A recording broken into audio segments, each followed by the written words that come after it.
신명기 25장. 사람들 사이에 논쟁이 있어 그들이 재판을 받으러 오면 재판관들은 그들을 재판하여 의로운 사람들은 의롭다 하고 악한 사람들은 정죄할지니라. 만일 악한 사람에게 매를 때리는 것이 합당하면 재판관은 그를 엎드리게 하고 그의 잘못에 따라 정한 대수를 그의 면전에서 때리게 할지니라.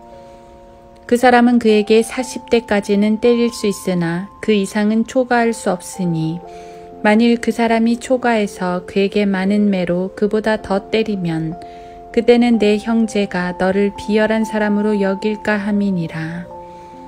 너는 곡식을 밟아 떠는 소에게 망을 씌우지 말지니라.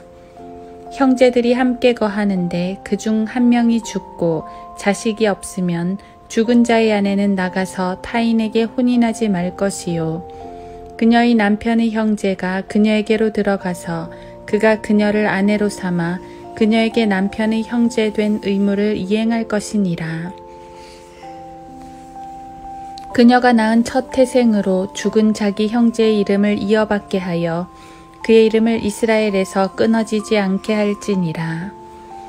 만일 그 사람이 자기 형제의 아내를 얻는 것을 좋아하지 아니하면 그의 형제의 아내는 성문 장로들에게 올라가서 말하기를 내 남편의 형제가 이스라엘에서 자기 형제에게 이름을 세워주기를 싫어하여 그가 내 남편의 형제의 의무를 이행하지 않나이다 할 것이요. 그러면 그의 성읍의 장로들은 그를 불러서 그에게 말할지니 만일 그가 입장을 고수하여 말하기를 나는 그녀를 취하고 싶지 않노라 하면 그의 형제의 아내는 장로들의 면전에서 그에게 다가가서 그의 발에서 그의 신을 벗기고 그의 얼굴에 침을 뱉으며 대답하여 말하기를 자기 형제의 집을 세우기를 원치 않는 자에게는 이렇게 할지니 이스라엘에서 그의 이름을 자기 신을 벗은 자의 집이라 부르리라 할지니라. 두 사람이 서로 싸우는데 한 사람의 아내가 자기 남편을 치는 자의 손에서 남편을 구해내려고 가까이 다가가서 손을 내밀어 그 사람의 은밀한 부분을 잡거든 너는 그 여자의 손을 잘라버릴지니 내 눈에 그녀를 불쌍히 보지 말지니라. 너는 너희 가방에 상이한 저울추 곧 큰 것과 작은 것을 넣지 말고 너는 내 집에 상이한 돼 곧 큰 것과 작은 것을 두지 말라. 너는 완전하고 정확한 추를 가지며 완전하고 정확한 되를 가질지니라. 그래야 주 너희 하나님께서 내게 주시는 땅에서 너의 날들이 길리니 이는 그 같은 일들을 행하는 모든 자와 불의하게 행하는 모든 자는 주 너희 하나님께 가증함이니라. 너희가 이집트에서 나왔을 때 아말렉이 길에서 너에게 행했던 것을 기억하라. 내가 피곤해서 지쳤을 때 어떻게 그가 길에서 너를 만나 내 뒤에 처진 연약한 자들을 맨 뒤쪽에서 쳤는지를 기억하라. 그는 하나님을 두려워하지 아니하였느니라. 그러므로 주 너희 하나님께서 차지하라고 내게 유업으로 주시는 땅에서 주 너희 하나님께서 내 주위의 원수들로부터 내게 안식을 주실 때 너는 아말렉의 기억을 하늘 아래로부터 완전히 지워버릴지니 너는 그것을 잊지 말지니라.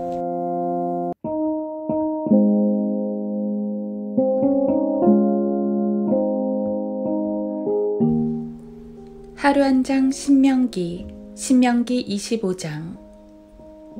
너는 완전하고 정확한 추를 가지며 완전하고 정확한 되를 가질지니라. 그래야 주 너희 하나님께서 내게 주시는 땅에서 너희 날들이 길리니. 신명기 25장 15절. 저울추와 되는 상거래에서 기준이 되는 물건입니다. 상인이 고객에 따라서 어떤 이에게는 큰 되를, 어떤 이에게는 작은 되를 사용한다면 곤란하겠지요.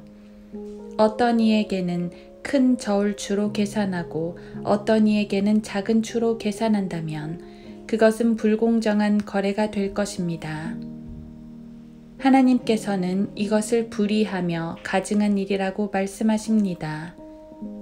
이게 중요한 이유는 하나님의 공정하심과 관련된 것이기 때문입니다. 이것은 상거래에서뿐 아니라 재판에서도 중요합니다. 신명기 25장은 첫 구절부터 재판을 공정하게 행하라고 말씀하십니다. 우리 하나님께서는 공정하시고 공평하신 재판장이시기 때문입니다. 쉽게 말하면 하나님은 누구에게나 차별이 없으십니다. 차별이 없다고 말하니까 세상 죄인들은 오해를 합니다. 하나님은 의인이나 악인을 동일하게 대우하신다고 생각하는 것이지요. 그래서 오늘날 극악무도한 죄인들까지 차별 금지를 외치고 있는데 이는 하나님의 공평을 크게 오해한 것입니다. 하나님의 공평, 즉 차별 없음은 그런 게 아닙니다.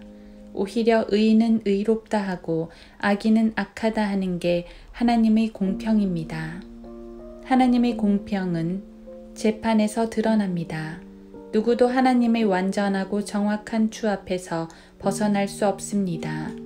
누구도 그 추를 속일 수 없습니다. 하나님은 인간의 죄에 대해 동일한, 즉 차별 없는 심판을 행하십니다. 부한 자도 죄인이면 지옥에 가고 가난한 자도 죄인이면 지옥에 갑니다. 세상에서 누릴 거 다 누린 죄인도 지옥에 가고 고생만 하던 죄인도 지옥에 갑니다. 차별이 없습니다. 어떻게 생각하면 힘들고 어렵게 산 사람은 편안한 안식을 누려야겠지만 그들도 죄에 대해 해결하지 않으면 어쩔 도리가 없습니다. 하나님은 모든 사람의 죄에 대해 사망과 지옥이라는 선고를 내려놓으셨습니다. 하나님의 차별 없으심이 드러나는 또 하나의 구원입니다. 죄에 대해 공평하신 하나님은 구원에 대해서도 공평하십니다.